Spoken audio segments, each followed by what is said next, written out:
നമസ്കാരം. നമ്മൾ വിദേശ ബ്ലൂ ഫിലിമുകൾ കാണുമ്പോഴല്ല സ്വന്തം ഭാര്യനെ മറ്റൊരാൾക്ക് കളിക്കാൻ കൊടുക്കണത്. അത് അവിടുത്തെ കൾച്ചറാണെന്നൊക്കെ നമ്മൾ ചിലരെങ്കിലും വിശ്വസിക്കും. പക്ഷെ പണ്ട് ഇവിടെ മിണ്ടാ സംഭവം. ഇതൊരു പരിചയക്കാരൻ ചേട്ടനുണ്ടായിരുന്നു. അതൊക്കെ കമ്പനി ജോലിയാണ്. ഈ ഫാക്ടറി തൊഴിലാളികൾ അന്ന് ഞങ്ങളുടെ നാട്ടിൽ ഒരുപാടുണ്ട്. ഇയാൾ ഞാനൊപ്പം മദ്യപിക്കാറൊക്കെ ഉണ്ട്. അപ്പം ഇയാൾ എന്നോട് ഒരു ദിവസം പറയാം, വെള്ളം അടിക്കുമ്പോഴാണല്ലോ എന്തും പറയാം, ഒരു ചമ്മൽ മാറിക്കിട്ടണം.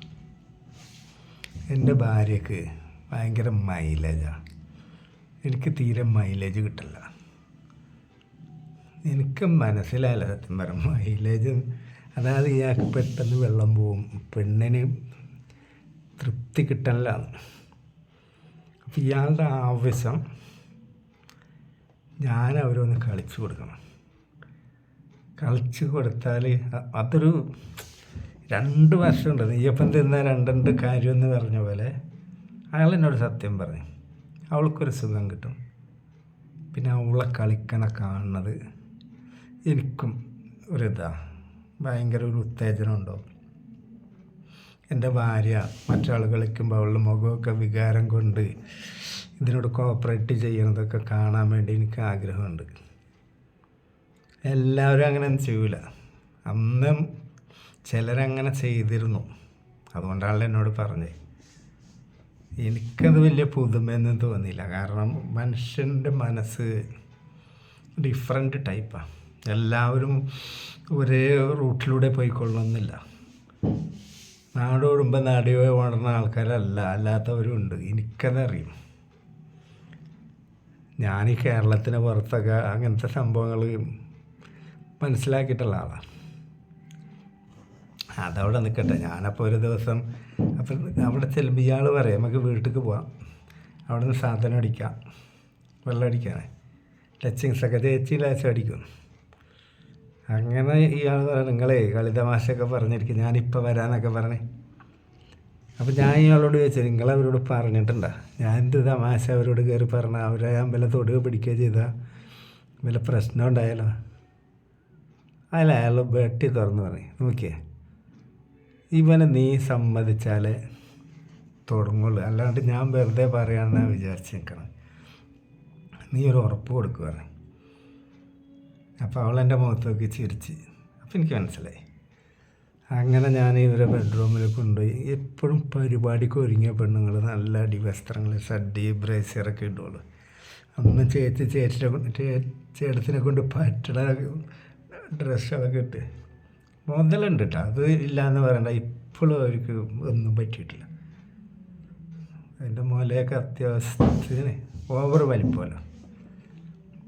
ഞാനെന്ത് ചെയ്തു, ഞാൻ തുടങ്ങി സദ്യ കൂരി എല്ലാം ചെയ്തു കൊടുക്കാൻ. ഇയാളും ഇത് കാണുക. ആദ്യം എനിക്കൊരു സമ്മതമുണ്ടായി. പിന്നെ ഞാൻ വിചാരിച്ച് കണ്ടോട്ടെ, കാരണം ഞാൻ വേറെ ചെയ്തു കൊടുത്തിട്ടുണ്ട് നോർത്ത് ഇന്ത്യയിൽ അങ്ങനെ സംഭവം. അപ്പോൾ എനിക്കിതറിയും, അതൊരു കിടപ്പ് രോഗിയാണ് ഭർത്താവ്, അയാളെ കൊണ്ട് കളിക്കാൻ പറ്റില്ല. ഇയാൾക്കൊരു കുഴപ്പമില്ല, കളിക്ക് മൈലേജ് ഇല്ല എന്നുള്ളൂ. എന്തോ ആയിക്കട്ടെ. അപ്പോൾ ഇവർക്ക് വലിയ വകുപ്പൊന്നുമില്ല.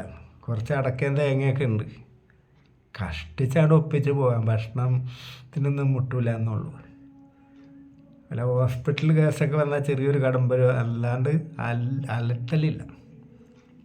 പക്ഷേ ഇതിൻ്റെ ട്വിസ്റ്റ് അവിടെയൊന്നുമല്ല. ഇതിൻ്റെ ഒരു പെണ്ണിൻ്റെ അമ്മാവൻ വരും. ഈ അമ്മാവൻ വന്നാൽ അപ്പോൾ ഇയാൾ പുറത്ത് പോകും, പോർക്കിറച്ചി അന്വേഷിച്ച് പോകും, ബീഫ് അന്വേഷിച്ച് പോകും. അത് കഴിഞ്ഞ് കുറച്ച് നേരം കഴിഞ്ഞ് ഇയാൾ കള്ള് വാങ്ങാൻ പോകും ഈ ബോട്ടിൽ. ഇയാൾ പുറത്തയക്കും. പിന്നെ ഇയാൾ വന്നാൽ അന്നൊന്നും പോകില്ല. അപ്പോൾ ഇയാൾക്ക് ഭാര്യ മരിച്ചതാണ്, മക്കളില്ല. കുറേ വർഷമായിട്ട് കല്യാണം കഴിച്ച്, പക്ഷേ അയാൾക്ക് പിള്ളേരുണ്ടായിട്ടില്ല. ഇത് പെങ്ങളുടെ മോളാണ് ഇവള്. ഇയാൾക്ക് അത്യാവശ്യം സ്വത്തും മുതലുണ്ട്. അപ്പോൾ ഇയാൾ വരണ ഈ പെങ്ങളുടെ മോളെ ഊക്കാനാണ്. അയാൾ നല്ല കരുത്തുള്ള മനുഷ്യനാണ്, നല്ല അടി അടിക്കുന്നുണ്ട് ഈ പെണ്ണിനാണ്. അപ്പോൾ ഇയാളെന്നോട് മനസ്സ് തുറക്കണം ഈ ചേട്ടനെ. ഞാൻ കണ്ണടച്ച് കൊടുക്കുകയാണ്. കാരണം എന്താണെന്ന്, അവൾക്കിത് തൃപ്തിയാവില്ല. പിന്നെ അയാൾക്ക് മക്കളൊന്നുമില്ല. അയാളോട് എന്തെങ്കിലുമൊക്കെ എഴുതി വാങ്ങണം, പറമ്പ് എന്തെങ്കിലും, അതാണ് അവളുടെ പ്ലാന്. എന്നോട് ഇയാളെല്ലാം വെട്ടി തുറന്നു പറയും, ഇതാണ് പ്ലാന്. പിന്നെ ഇത് തേഞ്ഞു പോണ സാധനമൊന്നും അല്ലല്ലോ. അപ്പോൾ ഞാൻ പറയുന്നത് അത് കറക്റ്റ്, അത് പോയിൻ്റ്. ചിലർ പറയില്ല, ചിലർ പറയും, അത്രേ ഉള്ളൂ. ഈ സാമാനത്തിന് ഒരു ഡാമേജും പറ്റൂല. നല്ല ചെറുപ്പം മുതലേ അറിയണ ആൾ, പണക്കാരൻ. അയാൾ ഊക്കിയാൽ ഇവക്ക് സുഖം കിട്ടും, ഭാവിക്കൊരു പ്രോഫിറ്റ് എന്തെങ്കിലും കിട്ടും, സ്ഥലം പലതുണ്ട് അയാൾക്ക്. പിന്നെ അത് മാത്രമല്ല, മറ്റു പല ഗുണങ്ങളുമുണ്ട്. തൽക്കാല സാമ്പത്തിക റോളിങ് അത് നടക്കുന്നുണ്ട്, അല്ലാണ്ട് ഇയാൾ എന്തെങ്കിലും എഴുതി കൊടുക്കൽ മാത്രമല്ല. പക്ഷെ വേറൊരു സത്യം ഇയാളോട് ഭാര്യ പറഞ്ഞു, ഈ പെണ്ണിനെ ഫസ്റ്റിൽ സീല് പൊട്ടിച്ചത് ഈ അമ്മാവനാണ്. പക്ഷെ ഇയാൾക്ക് അതൊന്നും ഒരു പ്രശ്നമല്ല. ഇയാൾക്ക് ഈ ഫ്രഷ് പെണ്ണ്, കന്യക, ചാരിത്രവതി എന്ന് പറഞ്ഞാൽ ചാരിത്രം സംരക്ഷിക്കണം, അതാണ് എന്താ പറയുക, അല്ല പതിവ്രത എന്ന് പറഞ്ഞാൽ ഭർത്താവിന് മാത്രം കൊടുക്കുന്ന സ്ത്രീ എന്നൊക്കെയാണ് പാതിവൃത്യം എന്നൊക്കെ പറയുന്നത്. ഇയാൾക്ക് അതിലൊന്നും വിശ്വാസമില്ല. പെണ്ണായ ഊക്കണം, ഇയാൾക്ക് പറ്റിയ സീൻ കാണണം, അത്രേ ഉള്ളൂ. ഈ പറഞ്ഞ ആൾ മരിച്ചു പോയിട്ടോ.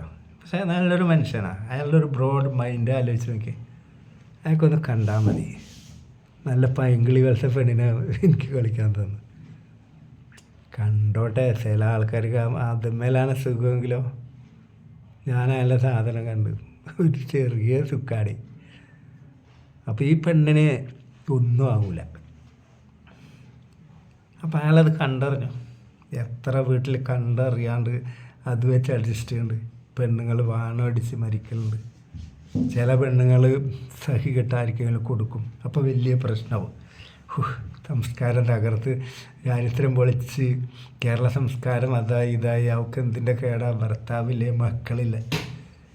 ഈ പെണ്ണിൻ്റെ സാധനം ഒലിക്കൽ തുടങ്ങിയ ഇവൻ്റെ ചെറിയ തുള്ളിവടിയും കൊണ്ടൊന്നും നടന്നിട്ടില്ലെങ്കിൽ ചില ദുർബല നിമിഷത്തിൽ പെണ്ണുങ്ങൾ അന്യപുരുഷന് കിടന്നു കൊടുക്കും. എല്ലാവർക്കും ധൈര്യം ഉണ്ടാവില്ല, ആഗ്രഹം ഉണ്ടാവും. ധൈര്യമുള്ള പെണ്ണുങ്ങൾ ചാടും. ധൈര്യം മാത്രം പോരാ, സാഹചര്യങ്ങളൊക്കെ സേഫ് ആവണം. അപ്പം ചില പെണ്ണുങ്ങൾ ഷഡ്ഡിയൊക്കെ ഊരി കിടന്നാണ്ട് കൊടുക്കും.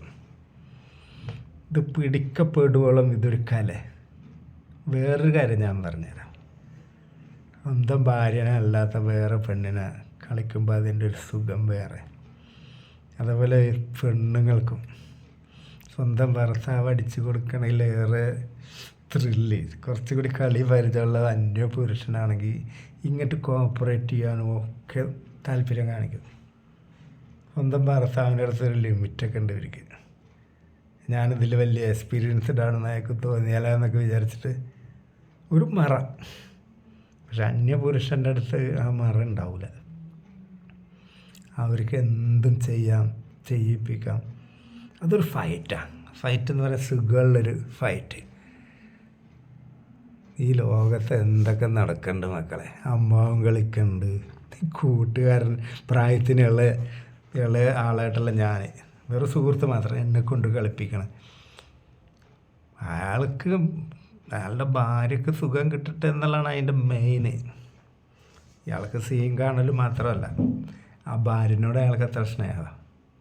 പിന്നെ അവൾ വികാരവതിയായിട്ടൊക്കെ ഇങ്ങനെ വേറെ ആൾ കളിക്കുമ്പോൾ കാണാനൊരു ബോധി. ഒരു മനുഷ്യനല്ലേ. ഇതൊക്കെ ഓരോ മനുഷ്യൻ്റെ മാനസികാവസ്ഥയാണ്. എനിക്കൊരുപാട് എക്സ്പീരിയൻസുകളുണ്ട്. അപ്പോൾ അതുകൊണ്ട് ഇതൊന്നും കണ്ടാൽ എനിക്ക് പുതുമ തോന്നില്ല. ഞാൻ പറഞ്ഞില്ലേ, ചൂസ് വെൽ. ഇത് തേഞ്ഞു പോണ സാധനമൊന്നുമല്ല. സേഫാണോ വിശ്വസിക്കാമോ അടിച്ചു കൊടുക്കുക, അത്രേ ഉള്ളൂ. നമസ്കാരം.